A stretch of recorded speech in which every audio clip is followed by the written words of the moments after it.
É inegável que nesses tempos em que tudo é relativo, as pessoas estão relativizando tudo, até mesmo a moral, os bons costumes, o pecado, que as pessoas duvidem da credibilidade da Bíblia, duvidem da autenticidade da Bíblia.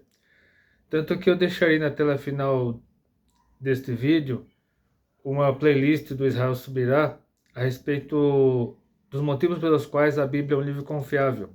É uma playlist inteira que mostra a confiabilidade da Bíblia do ponto de vista histórico, eh, geográfico, arqueológico e além da própria fé, né? Porque se a Bíblia sobreviveu durante todos esses séculos a todas as ditaduras, a todas as guerras, a todos os regimes totalitários, se tentaram destruir a Bíblia ao longo de tantos séculos, não conseguiram até agora, porque esse livro, obviamente, é um livro que realmente vem da parte de Deus. E eu quero mostrar aqui um vídeo que eu achei primeiramente no Threads, depois no Instagram. Queria mostrar aqui, tá aqui na lista de meus livros salvos. Deixa eu ver se eu consigo ativar logo o som. Peraí, é mais fácil aqui, peraí, deixa eu ver aqui primeiro se eu consigo ativar o som. Enquanto isso, enquanto não dá certo aqui, deixa eu explicar uma coisa. Sempre quando eu leio um livro, seja ele de ficção, não ficção, devocional, técnico, qualquer livro, romance, eu sempre procuro comparar esse livro. Eu deixei outra playlist aqui no final desse vídeo também com todas as resenhas que eu fiz, tanto de livros quanto de filmes que assisti. E você jamais deve colocar livro algum acima da Bíblia, acima da palavra de Deus. Todo livro que você lê, você tem que confrontar com a Bíblia. E esse vídeo que eu mostrei aqui agora é da influenciadora cristã Carol Moreira, que ela participou da Bienal do Livro de 2025, lá do Rio de Janeiro, que ocorreu em junho, no final de junho deste ano, 2025. Então ela participou como voluntária, não sei exatamente, mas ela estava na Bienal do Livro e mostrou todos os podres dessa Bienal do Livro, tudo que aconteceu ali de ruim, tudo que ela viu de ruim ali. Aí mais tarde eu comento a respeito desse tema, que é um tema muito polêmico, que tem dado muita treta, muita confusão, muita gente detonando, metendo sarrafo na Carol Moreira, xingando, ofendendo, perseguindo mesmo, cancelando. Mas se você prestar atenção em tudo que ela está dizendo aqui, é mais pura verdade, porque mostra a situação deplorável, a situação tenebrosa do mercado editorial brasileiro nesses tempos pós-pandemia. E, obviamente, tempos que precedem a volta de Jesus, não sei quando será, nem como, mas eu sei como será, não sei quando será. Mas é claro que o mercado editorial brasileiro está um lixo, assim como boa parte do mundo, e a tendência é piorar cada vez mais à medida que a volta de Jesus se aproxima. Agora preste atenção, estou só esperando aqui o vídeo rodar para mostrar desde o começo, com o áudio, para você ver a situação aqui de como anda o mercado editorial no Brasil e no mundo. E, no caso aqui está falando do Brasil, né? Mas que no mundo todo deve estar esse problema, por conta do pecado, enfim. Acho que já deve estar acabando aqui. Espera só um pouquinho. Deixa eu ver. Eu acho que acabou. Sou cristã, estou trabalhando na Bienal do Livro, no Rio de Janeiro 2025, e eu vi alguns absurdos que eu quero compartilhar com vocês. Vamos começar com essa frase clássica de Simone de Beauvoir, que é uma grande mentira feminista. Aí tem esse stand aqui que simplesmente tem uma cartomante lendo a mão das pessoas. Aqui, a fila para cartomante. Ela tá bem aqui. Isso daqui eu não acreditei quando eu li. O amor é paciente, o amor é bondoso, o amor é gay. O nome do livro, Oremos. A gente passou por um stand aqui, mostra a capa. Um trecho. Em um mundo homofóbico e transfóbico, crianças free queer, gays, lésbicas e trans privadas de uma educação sobre sexo, gênero, sexualidade, que reconheça, enfim, é isso aí, gente, daqui pra pior. E sabe qual é o problema? Beleza, é uma feira, as pessoas têm a liberdade literária de publicar e fazer o que quiser. Mas se a gente tivesse, por exemplo, um livro cristão criticando o candomblé, o islamismo, qualquer coisa, os homossexuais, meu Deus, nós seríamos massacrados. Porque, é assim, você pode ter liberdade de expressão, até discordar deles. Não, e nós não podemos ter opinião nenhuma. Então, pode ter um livro lésbico falando da Bíblia, distorcendo os princípios e valores daquilo que a Bíblia diz, mas a gente não pode, pode, mas a gente não pode dizer discordar. Que a gente não concorda. Nós somos preconceituosos. Outra coisa que a gente vê muito são livros eróticos com capinhas assim, ó. Com capinhas infantis para atrair o público infantil. Então, livros que claramente são 18+, mas não existe nenhuma regulamentação, nenhuma proibição. Crianças levando esse tipo de livro, não tem nada. Mãe saber, por exemplo, ó, mais 18. E as editoras também não barram ninguém no caixa, não. Eles querem vender.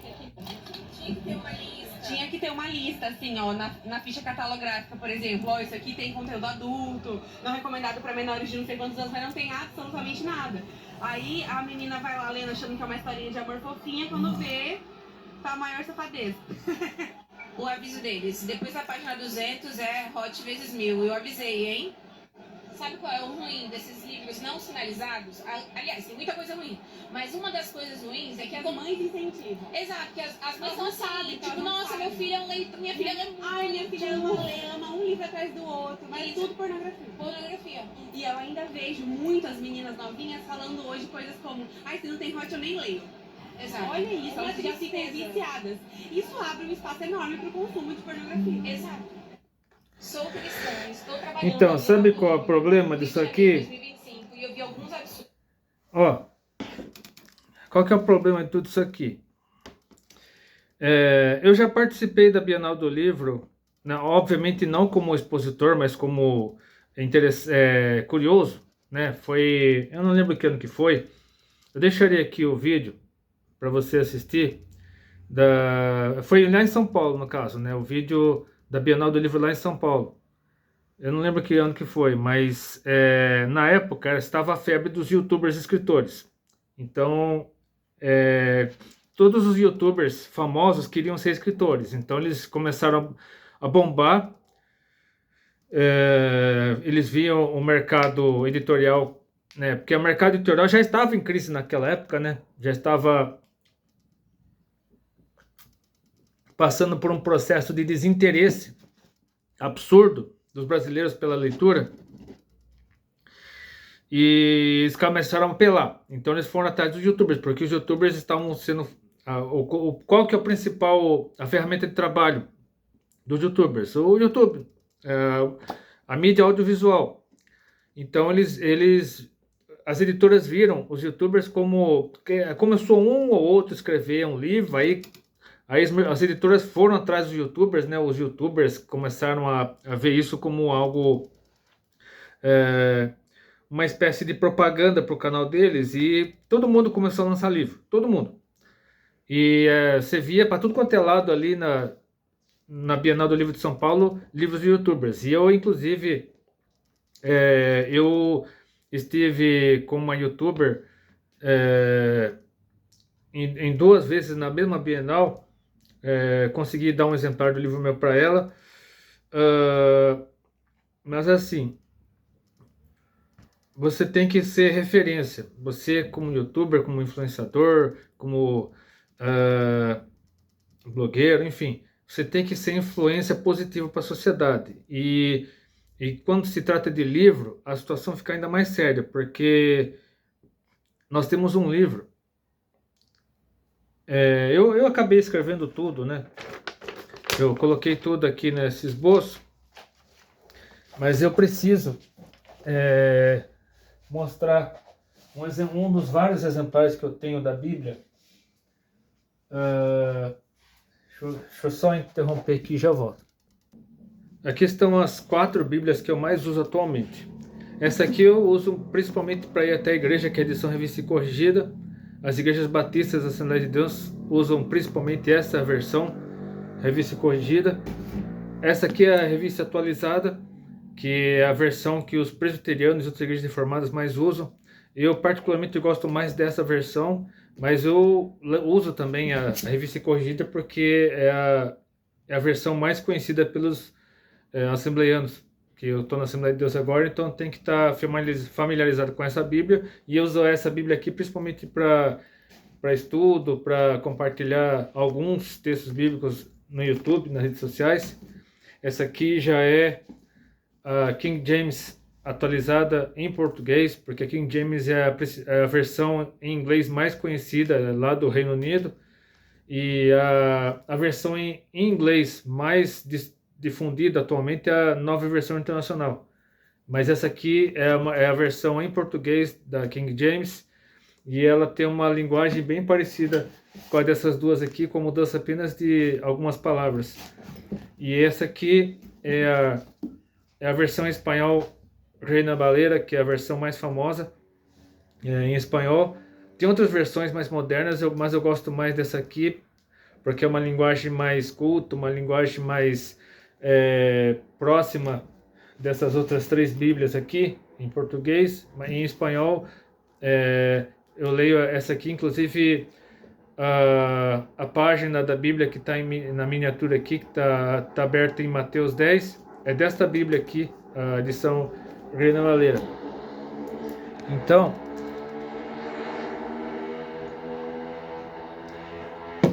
aqui vai a pergunta, a resposta à pergunta que eu estou fazendo nesse vídeo. Eu acho que eu devo ter levado para lá. Por que então a Bíblia é mais importante de todos os livros? Primeiramente, eu poderia citar inúmeros textos aqui, mas acredito que os textos que mais demonstram o quão confiável é a Bíblia, o quanto esse livro é importante para todos nós, e por que ele resistiu até hoje, mesmo após tanta perseguição, mesmo após tanta gente queimando Bíblias, proibindo Bíblias. Até hoje existem muitos países que proíbem Bíblias, e muitos países, se você é pego com uma Bíblia, você pode até ser morto. Então, mas mesmo assim, por que a Bíblia ainda existe? Por que ela existiu até nossos dias? E vejamos aqui no Salmo 19, é claro que há muitos salmos que falam a respeito da importância da lei de Deus, né? Porque na época da lei, o Pentateuco, a lei de Moisés, era a palavra de Deus, e hoje, com o acréscimo do livro dos profetas, dos livros históricos, o Novo Testamento, a Bíblia tem 39 livros do Antigo Testamento e 23 do Novo, se eu não me engano, acho que é isso. Então, por que a Bíblia é tão importante para nós? E aqui no Salmo 19, versículos 7 a 11, encontramos o seguinte: a lei do Senhor é perfeita e refrigera a alma. O testemunho do Senhor é fiel e dá sabedoria simples. Os preceitos do Senhor são retos e alegram o coração. O mandamento do Senhor é puro e ilumina os olhos. O testemunho do Senhor limpa e permanece eternamente. Os juízos do Senhor são verdadeiros e justos juntamente. Mais desejáveis são do que o ouro, sim, do que muito ouro fino, mais doces do que o mel e o licor dos favos. Também por lhes é demonstrado o teu servo, e em os guardar a grande recompensa. Aqui mostra a importância de nós estudarmos a Bíblia, nós temos uma vida devocional, não apenas um momento do dia devocional, mas durante todo o dia, que nós possamos meditar em tudo que está escrito aqui, em todos os nossos afazeres, em todas as decisões que tivermos que tomar, devemos dar importância à Bíblia, à palavra de Deus. E temos vários outros salmos, como o Salmo 119, que tem mais de 170, acho que 175 versículos, se não me engano, todos eles enfatizando a importância da palavra de Deus, a importância das Escrituras Sagradas. O Salmo 1, versículo 2, fala sobre o prazer do ser humano estar na lei do Senhor, ou na palavra de Deus, e meditar nela dia e noite. E o livro de Oséias, capítulo 4, versículo 6, parte A, fala o que acontece com aqueles que não estudam a palavra de Deus, aqueles que não conhecem a palavra de Deus, porque eles são tragados facilmente pelo mundo, pela carne, pelo diabo, que são nossos três maiores inimigos. E diz aqui o texto que o meu povo foi destruído porque lhe faltou um conhecimento. Então, no tempo de Oséias, o povo estava sendo destruído porque não conhecia a lei de Deus, né? Não conhecia a palavra de Deus, então acabou sendo tragado pelo pecado, pela idolatria, por muitas práticas condenadas por Deus. E agora, indo para o Novo Testamento, vejamos o que Jesus disse, dando importância à Bíblia, a palavra de Deus.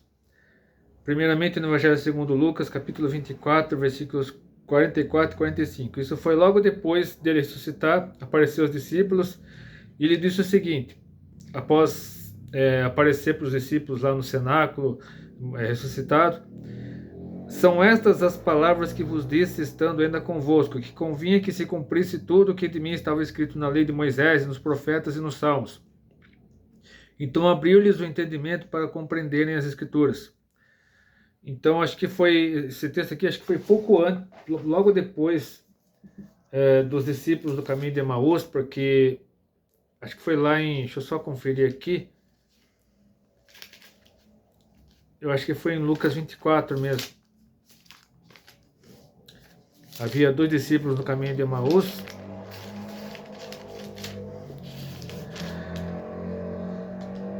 Deixa eu ver. É isso mesmo. 2 discípulos no caminho de Emaús. No mesmo capítulo 24, a partir do versículo 13, narra toda a história. E Jesus aparece para esses discípulos, eles não o reconhecem, eles reclamam da situação. Jesus os reprova pela sua incredulidade, por não se lembrarem do que os profetas. Aí começou a abrir o entendimento deles para revelar a verdade a respeito dele nas Escrituras. E eles só reconheceram Jesus quando eles o hospedaram na casa deles e ele partiu o pão, abençoou o pão. Aí como Jesus tinha desaparecido da vista deles, eles foram até os discípulos, acho que voltaram correndo vários quilômetros atrás dos discípulos. Aí lá dentro Jesus reapareceu e falou isso aqui: são essas palavras que vos disse, estando ainda convosco, que convinha que se cumprisse tudo que de mim estava escrito na lei de Moisés, nos profetas e nos salmos. Então abriu os entendimentos para compreender as Escrituras. E lá no Evangelho segundo João, capítulo 5, versículos 39 a 40, Jesus novamente enfatiza a importância da palavra de Deus, da Bíblia. Examinais as Escrituras, porque vós cuidais ter nelas a vida eterna, e são elas que de mim testificam, e não quereis vir a mim para terdes vida. Então somente encontremos a verdadeira vida, a vida eterna, a vida que realmente vale a pena, se nós buscarmos a Deus por meio da sua palavra.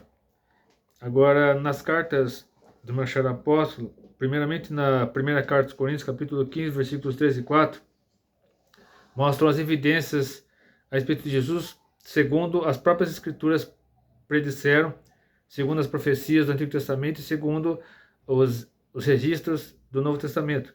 Porque primeiramente vos entreguei o que também recebi, que Cristo morreu por nossos pecados, segundo as Escrituras, e que foi sepultado e que ressuscitou ao 3º dia, segundo as Escrituras. Então as Escrituras evidenciam. Se você for lá para os Salmos mesmo, para Isaías e vários outros livros proféticos, você verá várias manifestações, várias provas. Lá, o livro de Miqueias até apontando o local do nascimento de Jesus, em vários livros proféticos, em todo o Antigo Testamento, e também há outras manifestações no Novo Testamento, comprovando que Jesus é o Messias, veio a esse mundo para morrer em nosso lugar, veio como cordeiro e voltará como leão para julgar a terra e levar embora a igreja para junto dele. Na segunda carta aos Coríntios, capítulo 3, versículos 2 a 6, diz o seguinte: vós sois a nossa carta, escrita em nossos corações, conhecida e lida por todos os homens. Porque já é manifesto que vós sois a carta de Cristo, ministrada por nós, escrita não com tinta, mas com o Espírito de Deus vivo, não em tábuas de pedra, mas nas tábuas de carne do coração. E é por Cristo que temos tal confiança em Deus, não que sejamos capazes por nós de pensar alguma coisa como de nós mesmos, mas a nossa capacidade vem de Deus, o qual nos fez também capazes de ser ministros do Novo Testamento, não da letra, mas do Espírito, porque a letra mata e o Espírito vivifica. Então, a Bíblia só resistiu, em muitas versões, muitas traduções, até hoje, porque ela foi ditada pelo Espírito Santo a várias pessoas. Eu não lembro exatamente quantas, sei que foi um período de quase 2000 anos, desde Moisés até João, que foi o último, ou mesmo o autor da carta aos Hebreus. Não sei se a carta aos Hebreus foi a última, ou se foi a de João, né, no caso o Apocalipse, uma das 3 cartas universais de João.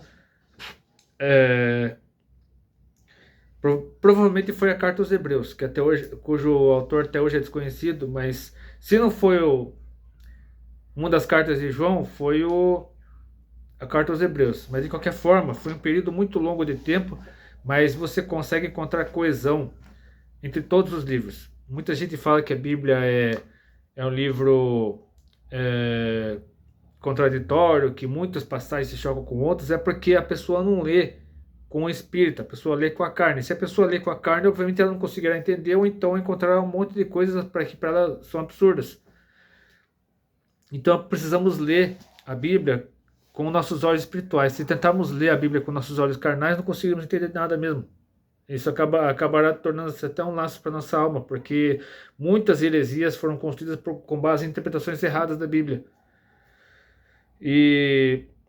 Mas quando lemos a Bíblia despojados de nossa carnalidade e com os olhos do Espírito Santo, com a lente do Espírito Santo, aí nós conseguimos não somente entender o que está escrito aqui, mas também praticar e ensinar isso para outras pessoas, e muitas vidas são transformadas. Muitas pessoas abandonam vícios, compulsões, abandonam vida de pecado quando têm intimidade com Deus por meio do estudo da Bíblia. E a Timóteo, a segunda carta a Timóteo, no capítulo 3, versículos 16 e 17, o Senhor Apóstolo escreveu: toda a Escritura, aqui está falando não apenas do Antigo Testamento, do Novo também, é divinamente inspirada e proveitosa para ensinar, para repreender, para corrigir, para instruir em justiça, para que o homem de Deus, homem, mulher, né, gênero humano, seja perfeito e imperfeitamente instruído para toda boa obra. E ainda para Timóteo, ele enfatizou o seguinte, na mesma carta, segunda carta a Timóteo, capítulo 4, versículos 1 a 5, mostra o que nós devemos fazer diante de uma sociedade corrupta, diante do mundo corrompido, pervertido. Conjuro-te, pois, diante de Deus e do Senhor Jesus Cristo, que há de julgar os vivos e os mortos na sua vinda e no seu reino, que pregues a palavra, enses a tempo e fora de tempo, corrijas, repreendas, exortes, com toda a longanimidade e doutrina, porque virá tempo em que não suportarão essa doutrina, mas tendo coceira nos ouvidos, amontoarão para si doutores conforme as suas próprias concupiscências, e desviarão os ouvidos da verdade, voltando às fábulas. Mas tu, se sóbrio em tudo, sofre as aflições, faz a obra do evangelista, cumpre o teu ministério. É por isso que nós precisamos estar atentos, devemos nos posicionar, não devemos ser covardes, porque o medo é normal no ser humano, é algo natural do ser humano, mas a coragem é quando você cumpre sua missão apesar do medo. Quando você recebe uma missão e cumpre essa missão, apesar do medo, você consegue cumpri-la. Então isso demonstra coragem. A covardia vem quando você deixa que o medo domine você e trave você. Você não consegue fazer nada por causa do medo. Então aí é covardia. Então quando você não se manifesta, não se posiciona, você é colocado contra a parede a respeito de um determinado tema, como os que eu mostrei aqui no começo do vídeo, que foram expostas lá na Bienal do Livro do Rio de Janeiro, você acaba se conformando com o mundo. Pela sua omissão, você está em pecado, porque a omissão também é pecado. Se você deixa de se posicionar, se você não tem um posicionamento firme contra o pecado e a favor do genuíno Evangelho de Jesus Cristo, você está em pecado, você está trabalhando pelo inferno, você está trabalhando em favor de Satanás e contra o reino de Deus. Então você tem que tomar muito cuidado com o seu posicionamento, que seja totalmente de acordo com o que está escrito aqui. E também na carta a Tito, capítulo 1, versículos 15 a 16, mais um alerta do meu xará apóstolo. Todas as coisas são puras para os puros, mas nada é puro para os contaminados e infiéis. Antes o seu entendimento e consciência estão contaminados. Confessam que conhecem a Deus, mas negam-no com as obras, sendo abomináveis e desobedientes e reprovados para toda boa obra. Aqui fala daqueles que se dizem cristãos, ou daqueles que são agnósticos, dizem que conhecem a Deus, mas não frequentam igreja nenhuma, os desigrejados também, que eles é cômodo para eles não se posicionar, não bater de frente com a opinião pública, não ser cancelado, não ser perseguido, porque eles preferem o conforto eles preferem não ter opinião sobre nada para não perder clientes, para não perder inscritos, para não perder seguidores, para não perder engajamento. Então eles não querem se posicionar sobre nada que não venha prejudicá-los, mas eles esquecem de que quando eles são colocados contra a parede, eles precisam se posicionar, senão eles acabam trabalhando em favor do inimigo e contra o reino de Deus. E finalmente, quero terminar aqui na segunda carta de Pedro, capítulo 1, versículos 16 a 21. Porque não vos fizemos saber o poder e a vinda de nosso Senhor Jesus Cristo, seguindo fábulas astuciosamente compostas, como muitos nos acusam, né, que dizem que a Bíblia é um livro de fábulas, a Bíblia é um livro de conto da carochinha, um livro fictício, um livro alegórico. Mas o apóstolo Pedro, que conviveu com Jesus, ele testemunhou a transfiguração, testemunhou a ressurreição de Jesus, ele realmente foi testemunho ocular de tudo que Jesus fez, inclusive da própria ressurreição dele. Foi ele quem pregou após a descida do Espírito Santo. E ele continua aqui. Mas nós mesmos vimos a sua majestade. Ou seja, ele foi testemunha. Porquanto ele recebeu de Deus Pai honra e glória, quando da magnífica glória lhe foi dirigida a seguinte voz: Este é o meu filho amado, em quem me tenho comprazido. Aqui ele está falando do monte da transfiguração. Quando ele, Tiago Maior e João estavam lá no alto do Monte Hermon, se não me engano, aí Jesus se transfigurou, aí junto a ele apareceram Moisés e Elias, e teve aquela reunião, praticamente uma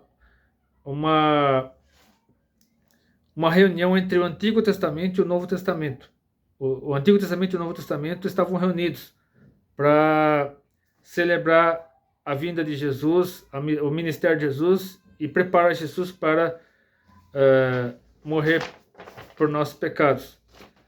E aí o texto continua. E ouvimos esta voz dirigida do céu, estando nós com ele no Monte Santo.